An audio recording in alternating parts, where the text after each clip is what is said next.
Go ahead. Good afternoon, buddy. How are you? I'm well, Patrick. Okay. Hey, in regard to Trevor Story, since he went through that 0 for 24 skid, he's come on pretty well. The numbers are good. He's also made some really fine defensive plays.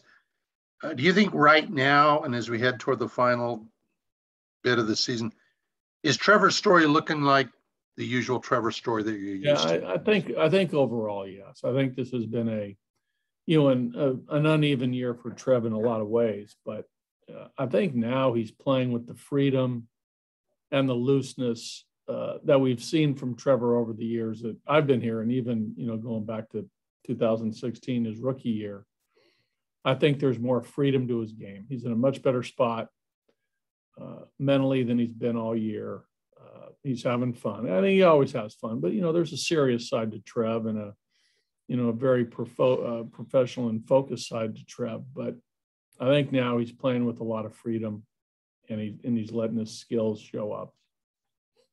He said to me the other day that he did his best to not let all the stuff that goes into a contract year weigh him down. And he thinks he's done a pretty good job, but he admitted that it was always there a little bit. I assume you've been around this game a long time. That's understandable, right? That's going to be over your head a little bit. Yeah, no doubt. It's going to be there. And I think that, and I guess it's everybody's definition of what is a little bit. A little bit to some people might mean a little bit. And a little bit to some people might mean a whole lot of a little bit. So, you know what I'm saying? Yeah. I mean, there's not one hard definition for a little bit. I think everybody's definition is a little bit different. So a little bit of what I'm saying Okay. is that it was probably weighing on him more than we all know. Okay. Thomas?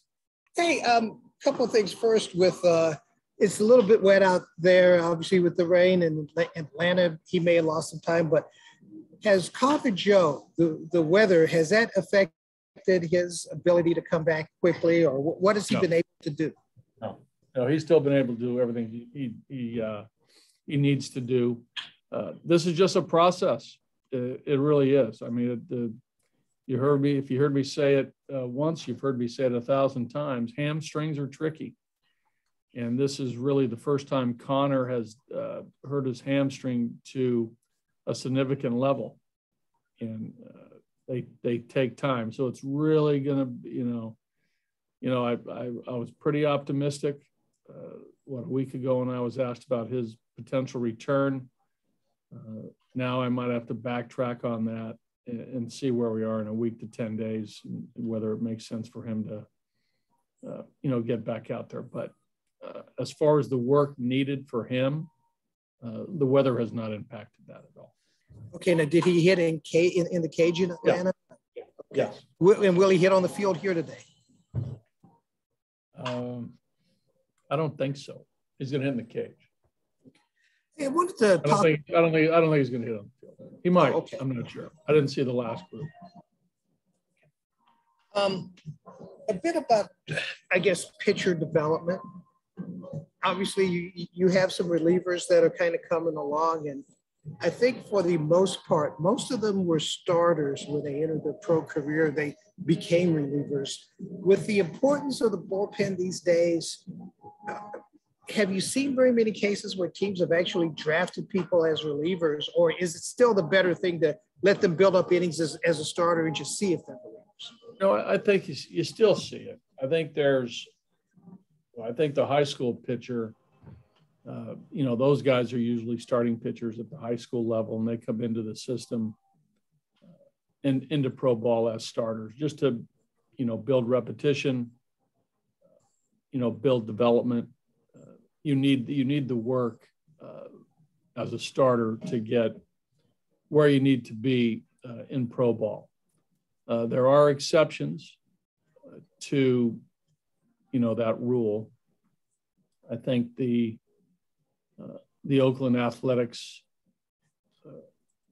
was it Oakland who drafted Houston Street out of Texas as a college reliever, kept him as a reliever. Bobby Thigpen might have been a reliever at Mississippi State. I think there's been relievers. Daniel Slareth was a reliever at Arizona, drafted in the first round, I believe by the Tigers. So, it's usually the college closer, college reliever that's drafted as a true relief pitcher and continues that in his professional career. But in most cases, I think you like to build a drafted pitcher through starting in the minor leagues. Wanted to also talk a little bit about Brian McMahon, and where do you feel that he has evolved as an offensive player this season? Because he had that stretch where he hit some home runs. Then he didn't hit home runs, but was getting on base. Do you see it kind of coming together for him, or is that something that, or what's the next step for him as far as putting? Well, I think it's just just continue to play. I think the big thing with Mac this year was, learning the, for lack of a better word, and it's used often, the grind of 162 from spring training, his number of at-bats in the spring, and then continuing that into the major league season. And here he is now with over 500 at-bats and statistically doing a nice job. Overall, we're going to look back at this year and say, Mac was very solid in his all-around play. So I think this year for Mac, the experience of being a durable, everyday player, coming to the ballpark, physically fresh, mentally fresh, to be able to produce. And that has to be learned. You can't teach it. You can talk about it. You can talk about, to all the young players about what it takes, but until you experience it, you don't know what that's like. And I think Mac has done a good job of handling that and coming to the park every day with an energy and a mentality to be ready to go and play hard and play every single out of every game, pretty much the whole season, from spring training until October. I think performance-wise, Matt got off to a great start. Obviously had a big April, I think 8 home runs. And some of the projections that you might want to put on him back in April and May and extrapolate it out, it would be, wow, what a year he's going to have. But, that just goes to show you the ebbs and flows of a major league season and, the peaks and valleys. So I think with Mac, he's learned that there are times when the body's a little tired. You have to fight through it, and learning all the subtleties to make sure that he's able to produce, as the season goes on. The next step is him to have a good off season, continue to work on the things he needs to work on with his hitting mechanics. That's a little bit of a shorter stroke, a little bit more of a direct path to the ball.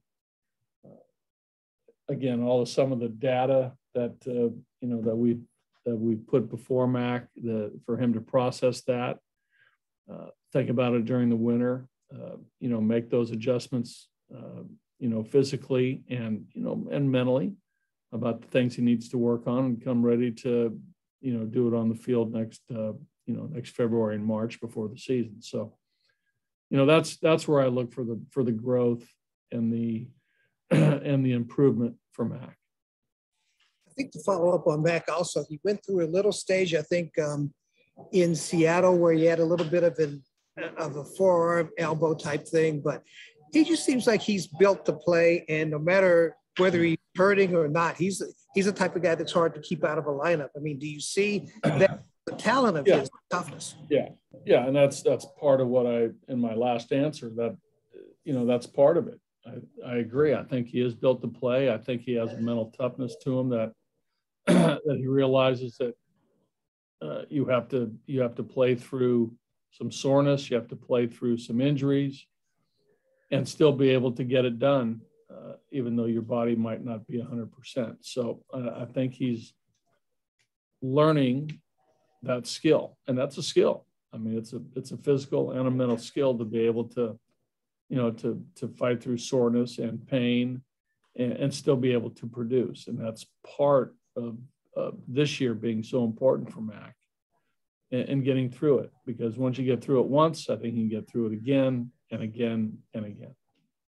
Thanks, buddy. Yeah.